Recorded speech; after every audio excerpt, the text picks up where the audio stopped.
I'm going to take the liberty, Sadhguru, to do what I normally do on my television show, which is a rapid fire round.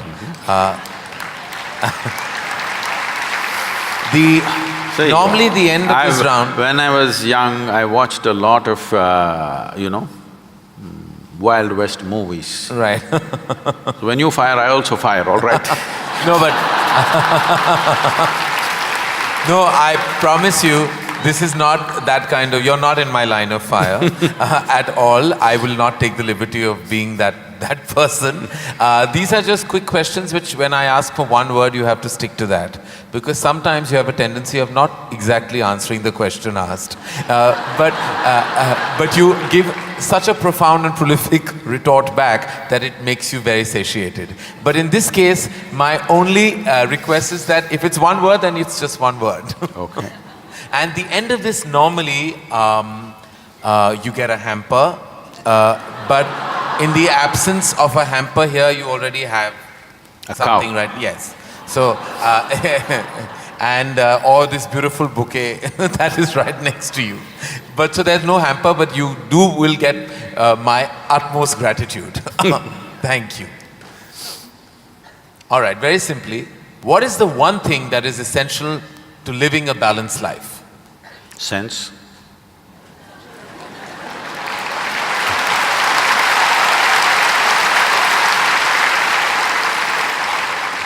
What is the one thing we must absolutely do away with in order to lead a balanced life? Senselessness. Yes. All right. I thought that was coming. First thing that comes to your mind when I say the following, the first thing, organized religion. Madness. Marriage. Cohabitation. Competition.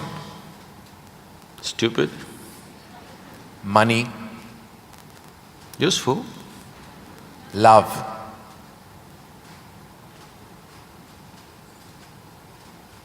Can I say a sentence? Yes. I will allow that. Most beautiful, but unfortunately crippling for most people. If I can little elaborate that, see, if something unpleasant cripples you, something nasty cripples you, it's acceptable. When something beautiful cripples you, it's a true disaster.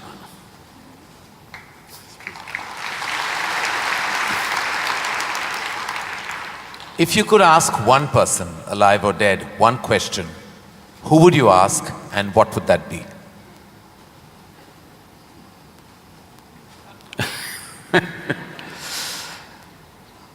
I really sorted out all my questions because I did not spend time educating myself or doing anything. I spent my entire life sorting out every damn question I had. I've kind of run out of questions. And you certainly have not run out of any answers and you never will. Best advice you have ever received? Nothing. Never? No. I never sought, nor did I receive. I made myself in such a way I'm incapable either of seeking advice or giving advice.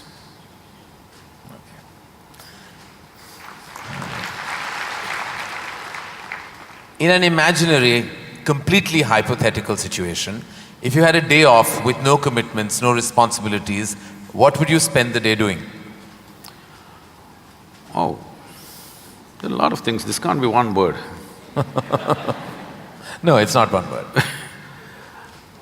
See, I have an indiscriminate sense of passion towards everything.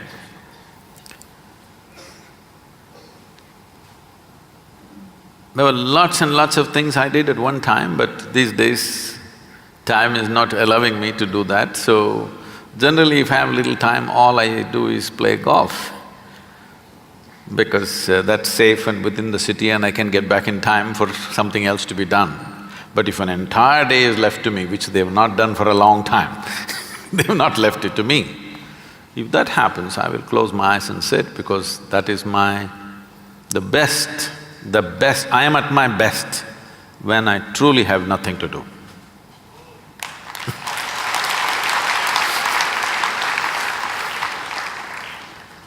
What is one thing you'd like people to remember about you at the end of your life? They must live so wonderfully that they don't even remember me.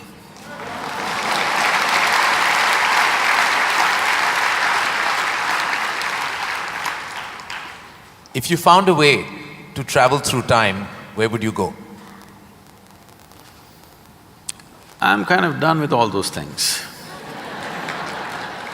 Your universe visited already, you have visas for every part of this ecosystem. If we can do some slow fire, Yeah. because that's a question with many ramifications. This, for example, traveling in the world, we jetted around and now we want to travel to the Mars, we want to travel to another place.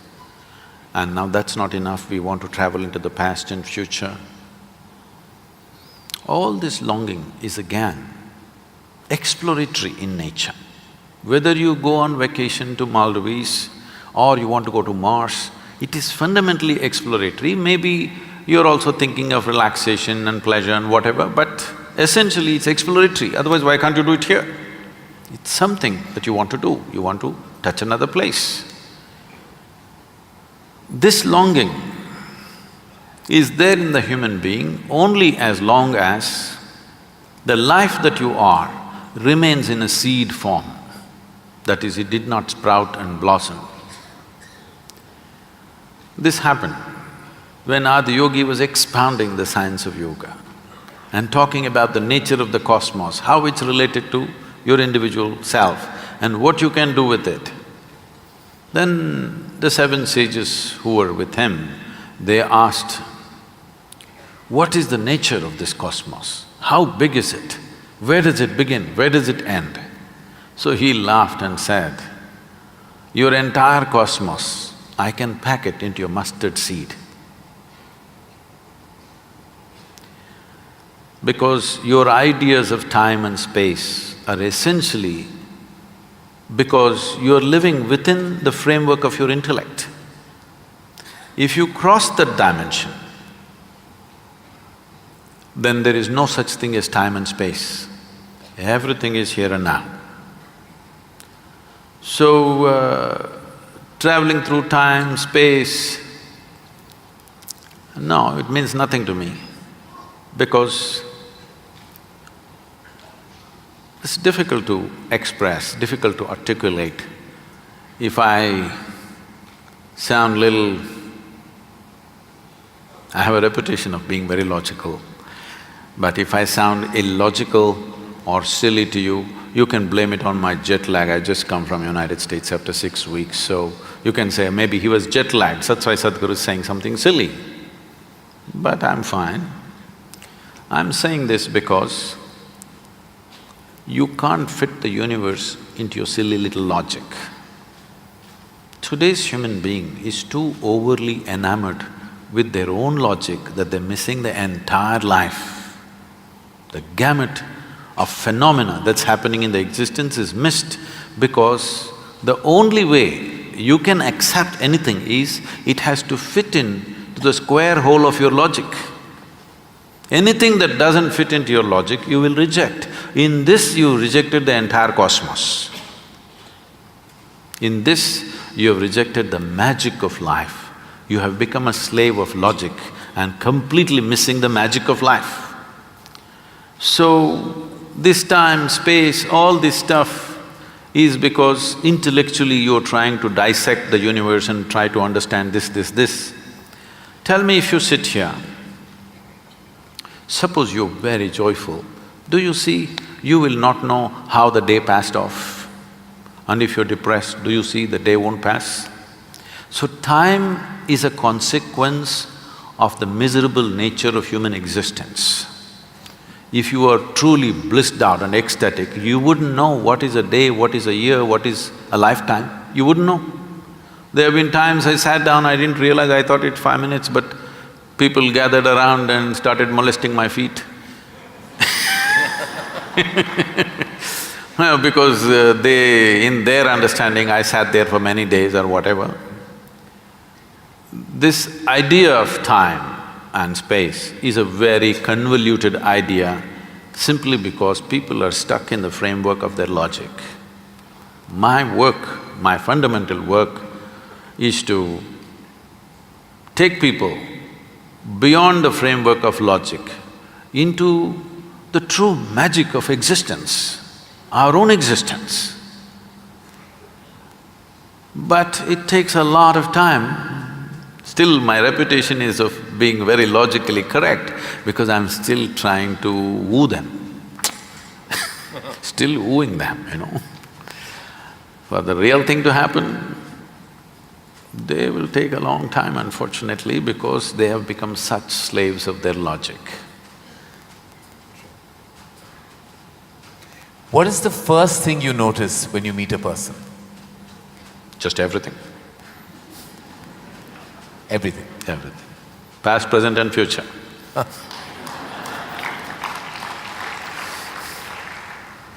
Is it more important to do what you love or love what you're doing? One word or more? The choice is entirely yours. See,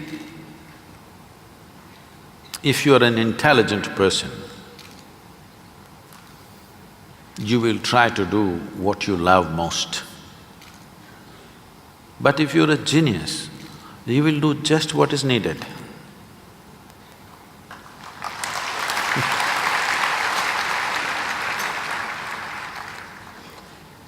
If you could be invisible for a day, what would you do?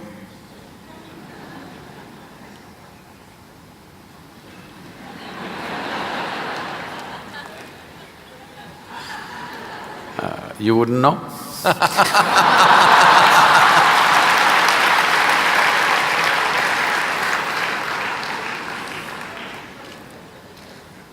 With due respect, what is your biggest weakness? Biggest? What is your biggest weakness? See, what normally people treat as weakness in their lives. Okay, let me give a normal answer. Why? Why am I going into all this? Already you said I'm what? What is the word? Sashayed.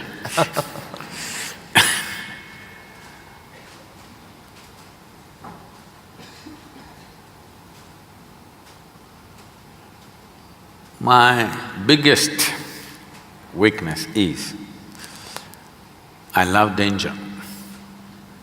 Without danger I cannot live. I need to do something which keeps me on the edge of being mortal, being alive and dead. I want to walk that line all the time. Every day I'm stepping on it one way or the other. Is it a weakness? I don't think so, but people think, Sadhguru, you shouldn't risk your life like this. But if there's no risk, I feel I'm not being… because most of the time in my life, for whatever I'm doing, I don't feel tested. It's only in moments of danger that I feel little tested. So my weakness is, I like to be stretched, you know. For all the time when I was riding across India and later on I started driving, my only wish was that to find a machine which will test my skills. Always found the damn things broke down if I took it to my limits. These days recently I'm beginning to get to do a few machines which are testing me, whether I can push it all the way or not. Maybe that's because of my age. No. If I had met them much younger, I think I would You would have… have managed to work around them. One thing the world doesn't know about you. They don't know a thing about me.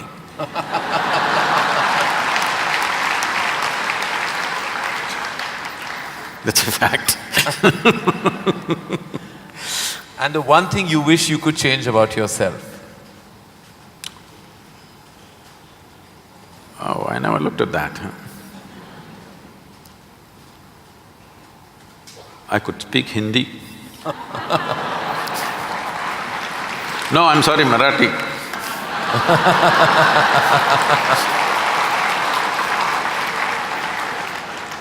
The one thing you wish you could change about the world? Oh, a lot of things. One. Human beings. Desperately in need of. Sir, what would you consider to be your greatest achievement? I don't think there's any. Because I always fall woefully short of my own expectation of what I could do. So I never feel anything is an achievement. Is there a song you love and can listen to all the time? Oh. I somehow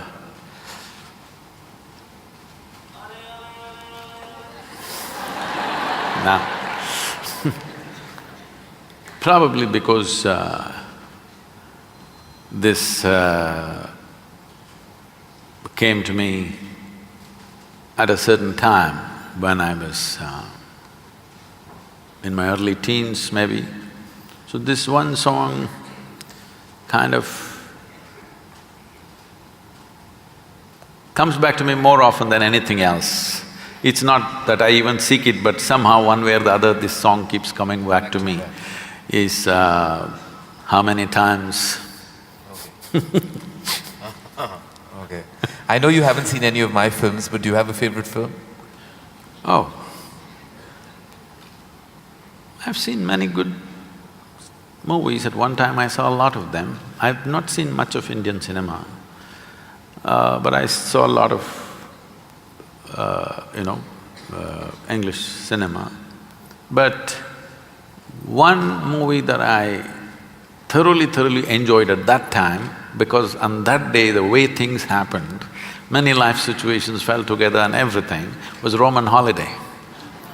Oh. Well, I have to say that that's the first film I've ever seen in my life. My mother took me to the cinema. Here we are. It is true. Roman Holiday is the first film I ever saw. It was my introduction to the big screen. I'm glad I have something in common with you. That image of Audrey and Gregory Peck is somehow just stayed with me. Wonderful. It was probably my age. Yeah. It must have been. Something you enjoy doing and wish you had more time for? I wish I had more time, because I made myself like this, that there is nothing that I enjoy or do not enjoy. I make sure I enjoy everything that I do, including simply sitting quietly or talking to somebody or doing whatever, because my activity is not limited to one area, so many things. If you did not enjoy everything that you do and do not do, you will go insane trying to manage so many things. But I will not go insane, because I enjoy being alive. Activities, anything is okay. Everything I do, I enjoy. Small things, big things, every kind of thing. Most profound things and silly things, I enjoy thoroughly. Should us all. Lastly, in a biopic made on you, who would play you? But who would make a biopic first of all? No, there would be lots of interested people. Maybe you should animate. I don't think you would want that. Well, that is the end of the rapid fire, and you totally deserve the hamper that doesn't exist on this platform. But it's a virtual hamper that I've given to you with my love, gratitude and deepest amount of respect. Thank you. Thank you.